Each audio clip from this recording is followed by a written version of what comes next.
बिस्मिल्लाहिर्रहमानिर्रहीम, अस्सलाम वालेकुम। Welcome to Areeb cricket world digital media. इस उम्मीद के साथ कि आप लोग बहुत ज़्यादा खैरियत से होंगे और अपना ख्याल भी रख रहे होंगे, तो ज़रूर सब्सक्राइब कर लीजिएगा अगर पहली दफ़ा विजिट कर रहे हैं चैनल पे, और नोटिफिकेशन भी ऑल पे इनेबल कर लीजिएगा ताकि आपको आने वाली क्रिकेट से रिलेटेड न्यूज़ अपडेट्स मिलती रहें सबसे पहले। तो पाकिस्तान ने आज बहुत हैरानकुन तौर पर बड़ी तब्दीली कर दी कि जो बहुत देर की मेहरबान आते आते हम सब बोल रहे थे कि भाई तब्दीली करनी चाहिए, और पाकिस्तान ने हैरानकुन तब्दीलियाँ की बहुत सारे लोगों के लिए, क्योंकि ये लोग ये कर नहीं रहे थे। आज बाबर आजम साहब उनको ड्रॉप किया गया, शाहीन आफरीदी को ड्रॉप किया गया, नसीम शाह को ड्रॉप किया गया, और बेवजह जो चलती हुई बस में सवार हुए थे सरफराज अहमद साहब, उनको भी ड्रॉप किया गया।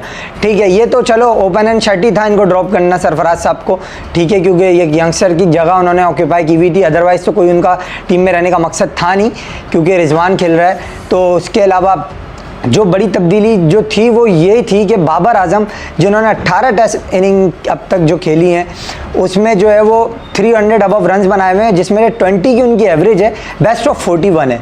ठीक है, अब जो है वो उसके बाद असल जो कहानी है ना वो ये नहीं है।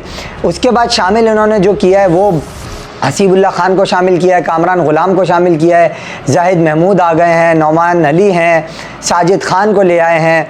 तो ये और मोहम्मद हुरैरा यकीनी तौर पे टीम का पार्ट हैं और वो खेलेंगे भी। और वो जो अबरार अहमद साहब जो थे हमारे, वो बेचारे डेंगू फीवर का शिकार हो गए, तो उस वजह से वो बाहर हुआ। अच्छा, अब असल मुद्दा जो है ना वो ये नहीं है। आपको मैं असल बात बताऊं, देखो ये तो होना ही था, ठीक है, लेकिन अब जो सवालात उठ रहे हैं ना, तो सवालात इससे पहले कि हमारे बात पे भी उठें तो मैं पहले ही उनका जवाब दे देता हूँ ना, कि भाई बाबर आजम को आपने ड्रॉप कर दिया तो उसकी रिप्लेसमेंट कहाँ है? तो भाई रिप्लेसमेंट तो देखो विराट कोहली की इंडिया के पास भी नहीं है, तो इसका मतलब क्या वो अगर रेस्ट लेगा तो क्या इंडिया की टीम कभी खेलेगी ही नहीं? तो ये तो बात है ना। खैर, और फिर बाबर आजम को जबकि खुद ये मशवरे सबने दिए कि तुम यार रेस्ट खुद ले लो भाई, अल्लाह का वास्ता तुम बड़े प्लेयर होने का सबूत दो, तो उन साहब को क्योंकि माशाल्लाह ज़िद्दी बहुत है, तो ज़िद में उन्होंने तो नहीं लिया रेस्ट, और फिर तो पीसीबी ने निकाल दिया उनको। देखो आकिब जावेद आ गया पहले ही, मैं आपको बता दूं उनका, आपको स्टेटमेंट याद करा रहा हूँ एक, ठीक है। देखो ज़्यादती अभी भी हुई है, आप स्टेटमेंट सुनो। उन्होंने कहा था कि हम जब लाहौर कलंदर की टीम खेलती है हम बोलते हैं बाबर को आउट नहीं करो, मैच जीत जाओगे। जिस बंदे का स्टांस ये हो बाबर के मामले में, तो वो फिर आया तो कैसे नहीं होगा। और देखो बात पता है सारी क्या है, ये इन्होंने अभी लिया तो है, लेकिन ये गोलमाल किया है इन्होंने सीधा, कि ये पब्लिक को खुश कर दिया कि भाई चेंजेस कर दिए हमने ड्रॉप करके, ये वो फलाना ढिमाका, चूना लगा दिया पब्लिक को ड्रॉप करके इन लोगों को। ये भी पब्लिक को चूना ही लगाया, क्योंकि खेलना एंड में इन नहीं है, सब नहीं। तो ये हमें पब्लिक को सारी चूना लगा दिया इन लोगों ने कि बाबर आजम को जी हमने निकाल दिया, भाई आप लोग बहुत शोर कर रहे थे, ये वो, उसने रन नहीं किए। तो भाई आप क्राइटेरिया आपका सबके लिए अगर बराबर है तो आपने सही निकाला है, ठीक है ना, वो आपको पहले ही हटा देना चाहिए था। और बाबर आजम को खुद रहते, देखो बड़ा प्लेयर है, सब मानता हूँ, लेकिन अब आप देखो मुद्दे की बात सुनो, जो सबसे मेन कहानी असल में कुछ और है। कहानी ये है भाई, अब अभी बाबर गया, फिर शान चला जाएगा, ठीक है, शान चला जाएगा, लेकिन मसला वहीं का वहीं, और सोने पे सुहागा। उससे बड़ा मसला क्या हुआ है अभी आप सुनो। दो बंदों के दरमियान हो गई है शुरू जंग, वॉर चल रही है बड़ी टाइट वाली। एक है उस्मान वाला साहब जो कि डायरेक्टर इंटरनेशनल क्रिकेट हैं पीसीबी के, उस्मान वाला, ठीक है, और उसके अलावा एक साहब हैं वहाब रियाज जो कि पीसीबी में रह चुके हैं अभी। उन दोनों के दरमियान जंग हुई है ट्विटर पे बड़ी टाइट। एक ने बोला भैया वो उसामा मीर को एनओसी के मामले में उसने अपनी हड्डर्मी दिखाई है, वो हमने सारे मामला कर लिए थे स्पेशल परमिशन के, तो उस्मान वाला साहब ने फ़ौरन आके डिनाई कर दिया, फॉल्स एलिगेशन, ये वो वन साइडेड मामला, ये वो फलाना ढिमाका। वहाब रियाज ने फिर नीचे ट्वीट कर दिया कि भैया वो जो मैं अगर पूरी बात करने पे आ जाऊंगा तो मैं तो सबूत प्रोवाइड कर दूंगा, फिर लोगों के सामने सब कुछ आ जाएगा। मुद्दे की बात पता है क्या है, अभी तो ये ज़बानी कलामी लड़ाई है, थोड़ी देर बाद आपको दस्तों गिरेबां होते हुए नजर आएंगे ये लोग, क्योंकि ये साफ पता है मसला क्या है, ये मसला प्लेयर्स का नहीं है, मसला है सिस्टम का। अब फिर क्या हुआ, जब बाबर आजम को ड्रॉप किया अभी, उसके बाद भैया फ़खर जमान साहब आ गए मैदान में, हसन अली साहब मैदान में आ गए कि भैया ये वो बाबर कोहली को ड्रॉप नहीं किया। फ़खर जमान का ट्वीट पहले आप देख लो। फ़खर जमान कह रहे हैं कि जो है ना इंडिया ने कोहली को ड्रॉप नहीं किया, 19, 20, 26 की उनकी एवरेज रही और मामला रहे फलाना ढिमाका। तो फ़खर जमान साहब को मैंने भी जवाब दे दिया, और हमारे स्टेट्स गुरु सोहेल खान साहब हैं उन्होंने भी जवाब दे दिया ट्विटर पर। तो जवाब उनको क्या दिया हमने, आपको ये बताते हैं कि फ़खर जमान साहब बाबर आजम की 20 की एवरेज है, 41 बेस्ट है, ठीक है। पाकिस्तान टीम की जीत में या हार में रन तो आ नहीं रहे उनके, जीत या हार तो अली छोड़ ही दो ना, रन उनके आ नहीं रहे, ठीक है। और कोहली की जो बात आपने की तो भाई उसका जवाब आप ले लो। 1026-27 रन उसने कुछ बनाए हैं, जिसमें 6 दफ़ा हाफ सेंचुरी बनाई है उसने, और इंडिया जीत रहा है मैच, उसके रन भी आ रहे हैं, 100 नहीं आ रहा। 100 नहीं आ रहा, तो जिसका 100 नहीं आ रहा उसके लिए बैट पैच ये है, तो उससे मिला रहे हो उसको, तो तुम्हें खुद शर्म आनी चाहिए कि तुम मिला जिससे रहे हो। भाई उसका 100 नहीं आ रहा था, 650 उसने किए हुए और टीम उसकी जीत भी रही है। तो कहाँ 1000 समथिंग रन, कहाँ 300 रन, कहाँ 9 इनिंग, कहाँ 2 साल, मतलब 2019 नवंबर से लेकर 2023 तक, तो इतना बड़ा बैट पैच उसका आया और उस पर भी उसकी एवरेज, ये तो मैं इस ड्यूरेशन में जो एवरेज थी वो 25-26 थी, उसके अलावा जो ओवरऑल करियर एवरेज है उसकी वो 55 से लेके मेरे ख्याल में 55 से 49 पर आई। और बाबर आजम साहब जो है उनकी एवरेज यहाँ 20 पर है, वहाँ भी नीचे ही है, और वहाँ उनकी अंडर 50 आने वाली है और टॉप 10 रैंकिंग से भी बाहर होने वाले हैं, वो हो गए तकरीबन। तो अब आप अंदाजा लगा लो कि कहाँ बाबर आजम स्टैंड कर रहे हैं, कहाँ किंग कोहली स्टैंड कर रहा है। अब मिला किससे रहे हो यार, वो तो मतलब आधा अधूरा भी साला इनसे बेहतर ही है। तो फिर अब आप पाकिस्तान में रहते हुए अगर विराट कोहली की परफॉर्मेंस देखोगे ना एज ए पाकिस्तानी भी, तो भी आप ये कहोगे कि नहीं बॉस मिलाना ज्यादती है, लेकिन हमारे फ़खर जमान साहब ने मिला दिया और फिर हमने उनको जवाब दे दिया। अच्छा उसके बाद कोई देखो यार, अपनी मर्जी के फिल्टर करके स्टैट्स कोई भी निकाल सकता है। अब मैं आपको एक जो ज्यादती अभी भी हो गई उस पर बात करते हैं। यार स्क्वाड तो आपने देख ही लिया होगा स्क्रीन पे। अब देखो मैं आपको एक बात बताऊँ यार, अभी इन्होंने सेलेक्ट किया हसीबुल्ला को। हसीबुल्ला खान की जो एवरेज है और स्ट्राइक रेट है, ये सब बातें हम बाद में करेंगे। अभी मैं आपको रन बताता हूँ। हसीबुल्ला खान के ओवरऑल रन है 923, ठीक है, उसके 923 रन है 21 मैच की 28 इनिंग में, ठीक है ना, और 2 सेंचुरियां बनाई हैं, 4 हाफ सेंचुरियां बनाई हैं। दूसरी तरफ साहबजादा फरहान, उसने बनाए 847 रन खाली पिछले कायदे आजम ट्रॉफी के सीजन में जो 2023 वाला था, ठीक है। उसमें ये जो है अपना हसीबुल्ला खान साहब जो है वो 46वें नंबर पे स्टैंड कर रहे हैं। अब मैं ओवरऑल बात कर लेता हूँ, तो 4000 कुछ रन उनके हैं ओवरऑल विद 9 सेंचुरीज।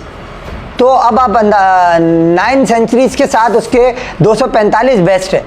तो अब आप अंदाज़ा लगा लो कहाँ 4000 रन 58 मैच 4000 रन, और कहाँ जो है वो 21 मैच 28 इनिंग और 923 रन। तो यार ये तो बहुत ज़्यादती है ना यार, मैं तो नहीं बोल रहा ये ज़्यादती है, ये तो स्टैट्स बोल रहे हैं। मैं कहूँगा तो आप लोग तो नहीं मानोगे, लेकिन यार फिर ये तो उस बच्चे के साथ ज्यादती है ना यार, वो भी तो डोमेस्टिक में रन कर रहा है और 161 भी किया हुआ उसने, अभी फाइनल में भी सेंचुरी बनाई थी। और उसके अलावा जो आपके वहाँ गया था डर्बी में जो हुआ था मैच, अभी शाइनिंग को भेजा था इन्होंने, वहाँ अलग उसने रन किए। तो यार ये तो बहुत फिर सीधी सीधी ज्यादती आपने कर दी ना उसके साथ, यानी आपने कच्ची टांगे फिर वही वाला मामला कट कमीशन वाला किया आपने। Hasibullah is very talented, he is capable enough, but आप जो डोमेस्टिक का परफॉर्मर था उसको तो चांस देते, आपने साहबजादा फरहान का हक खा लिया यहाँ पे। तो यार ये तो फिर बहुत गलत है ना। ये देखो हम तो अपने पास से, हमारा तो कोई एजेंडा नहीं है, मैंने तो आपके सामने स्टेट्स रख दिए, नहीं तो खोल लो आप क्रिकेट की आसमानी किताब, ठीक है वहाँ देख लो जाके स्टेट। अगर ये गलत हो मुझे आगे पकड़ना, आप फिर बोलना आप हमने एजेंडा किया। यार हम तो रन देख के बात कर रहे हैं, ठीक है। 847 कहाँ एक सीजन में उसके ओवरऑल 923 हैं। तो आपने ऐसे ही अब्दुल्ला शफीक के मामले में किया था कि आपने उसको एक फर्स्ट क्लास 100 पे खिला दिया था। तो यार उस लड़के के साथ, अच्छा अब जो लोग ये कहते हैं कि हम तो कराची माफिया हैं, कराची की बात करते हैं, भाई साहबजादा फरहान 4 में पैदा हुआ था, केपीके से क्रिकेट खेलता है, कराची से उसका कोई ताल्लुक नहीं है। मैं तो कराची का बंदा हूँ ना, मैं तो लेकिन बोल रहा हूँ कि उसके साथ ज्यादती हुई है। क्यों? क्योंकि हमें इंसाफ करना आता है ना, हम मेरिट पे बात करते हैं। हसीबुल्ला खान भी कराची का नहीं है, ठीक है, हम उसके लिए भी बोल रहे थे कि यार उसको खिलाओ आप। और आपने चैंपियंस कप में तो उसको ड्रॉप कर दिया था, एकदम से आप उसको फिर पीछे के दरवाजे से ले आए। तो या आप पहले ये बताओ कि आपने उस वक्त क्यों उसको भगाया था, ड्रॉप किया था और इंजरी का बहाना करके सरफराज से कहलवा दिया था, और अब आप ये कह रहे हो कि भैया वो वर्ल्ड क्लास है परफॉर्मेंस से, सिलेक्शन से। तो मतलब क्राइटेरिया जो है वो हमें समझा दो ना फिर कि भाई ये क्राइटेरिया है, इस क्राइटेरिया पे सिलेक्शन होगी। कामरान गुलाम की सिलेक्शन पे कोई शुबा नहीं है, कोई सवालिया निशान नहीं है। 1200 रन बना दिए थे उसने एक ही सीज़न में, और अभी भी उसने 599 रन बनाए थे पिछली कायद-ए-आज़म ट्रॉफी जो निकली, जो गुजरी है, जिसमें साहबजादा फरहान के 847 थे, असद शफीक और सरफराज उनके बाद हैं। उसके बाद जो है वो ये क्या नाम है अपना कामरान गुलाम साहब हैं। तो ये तो खिड़की दरवाजे तोड़ आ रहा है, इसका तो बिल्कुल ही मतलब अप टू द मार्क है सिलेक्शन, कोई डाउट ही नहीं है कामरान गुलाम की सिलेक्शन पे। तो मगर फिर वही सवाल आ जाता है कि मोहम्मद अली आजमूदा कार आपने आजमा लिया था इन फ्लैट विकेटों पे कि उससे कुछ भी नहीं हो रहा था, आप फिर उसको लेके आ गए। मकसद वसीम जूनियर का मसला क्या है, मुझे कोई ये बता दे, वो कहाँ गायब हो गया है? क्यों आप वसीम जूनियर को नहीं लेके आ रहे और वो ड्रॉप क्यों हुआ था? सबसे पहला सवाल तो मेरा ये है। तो यार ये तो तरीका बिल्कुल ही मेरी नहीं समझ में आया। बहरहाल एक चीज़ जो अच्छी है वो ये है कि इन्होंने यंग प्लेयर्स को चांस दिया, जिसमें चलो जो भी हसीबुल्ला खान इनजस्टिस हुआ साहबजादा फरहान के साथ, मगर हसीबुल्ला आ गया, ठीक है, मैंने उसके रन भी आपको बता दिए, इतने रन है, लेकिन है परफॉर्मर, वो टैलेंटेड लड़का है, ठीक है, यंग ब्लड है, आपने इंडक्ट किया और रिजवान से जान छूट रही है, सबसे बड़ी बात ये, वो तो वहाँ खेल रहा है, उसको भी मैसेज मिल गया होगा। ये जो पीछे के दरवाजे से कप्तान बनना चाह रहा है ना, जिसकी खुद की कोई कैपेबिलिटीज़ नहीं है, कोई ऑस्ट्रेलिया इंग्लैंड के खिलाफ रन नहीं करता ये, इसको सिर्फ बांग्लादेश दे दो या न्यूजीलैंड दे दो, वहाँ ही रन बना लेगा। तो ये इस हिसाब से अगर मैं देखूँ तो पाकिस्तान टीम की ये टीम, मैं ये नहीं कह रहा इंग्लैंड से जीत जाएगी, मगर यार देखो बता बात क्या होती है, अगर आप यंग ब्लड को इंडक्ट कर रहे हो टीम में और उनको चांसेस दे रहे हो, फिर आपका मैसेज ये है कि हम हारे या जीतें, हमने चांस दिया यंग प्लेयर्स को और ये डेवलप होंगे।